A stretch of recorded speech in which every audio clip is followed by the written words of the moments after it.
குருவை சாகுபடி நல்லா வந்துடும், நல்லா விளைஞ்சிரும் அப்படின்னு நினச்சி தான் கடனை உடனே வாங்கி குருவை போட்டோம்.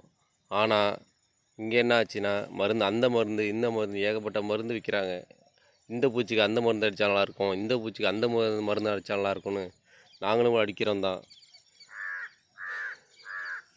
இங்கே பாருங்கள், எல்லாம் புகையாக அடித்து வெறும் கருக்காக தான் மிச்சமாக இருக்குது. இது நெல்மணியே இல்லை, எல்லாம் கருக்கா பூச்சி அடிச்சிங்க. எல்லாம் பூச்சி அடித்து எல்லாம் புகையான போயிட்டு, எல்லாம் புகையான அடித்து தண்ணி வைக்கலான்னு பார்த்தா பெரிய வாய்க்காலில் தடுப்பானை இல்லை.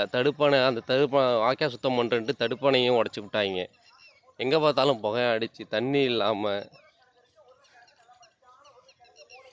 ரொம்ப கஷ்டமாக போகுது.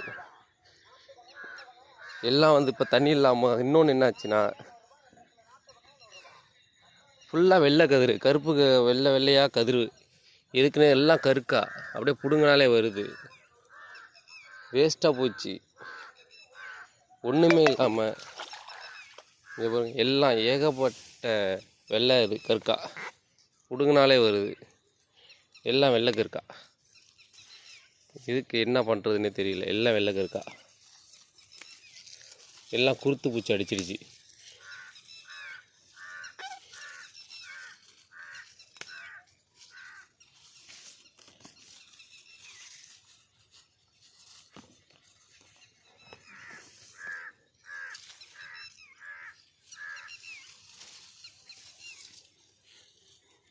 ஒரு கொஞ்சம் இடத்துக்கு இவ்வளோ வெள்ளை கருக்கா இருந்தால் நாங்களாம் என்ன பண்ணுறது?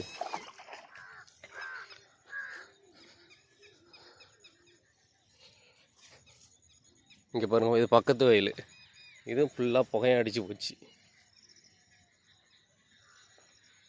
ஏதோ பேங்கில் வச்ச நகையை கொஞ்சம் நல்லா விளைஞ்சா பேங்கில் வச்ச நகையெல்லாம் மீட்டுடலாம் அப்படின்னு நினச்சோம். விவசாயமும் கை கொடுக்காமல் போயிடுது. இதை நம்பி தான் நாங்கள் போடுறது. எல்லாம் விவசாயம் தான். எங்கே பார்த்தாலும் நிரந்தரமாக புகையை அடித்து போயிருக்கு. கலப்புக அந்த கருக்கா வெள்ளை கருக்கா அடித்து அப்படி கிடக்கு. என்ன பண்ணுறது ஒன்றுமே புரியல. ஐயா, முதல்வர் ஐயாவே, எங்களுக்கு தடுப்பணை கட்டி தருமாறு தாழ்மையுடன் கேட்டுக்கொள்கிறேன் ஐயாவே. ஆந்தக்குடி சிகார்.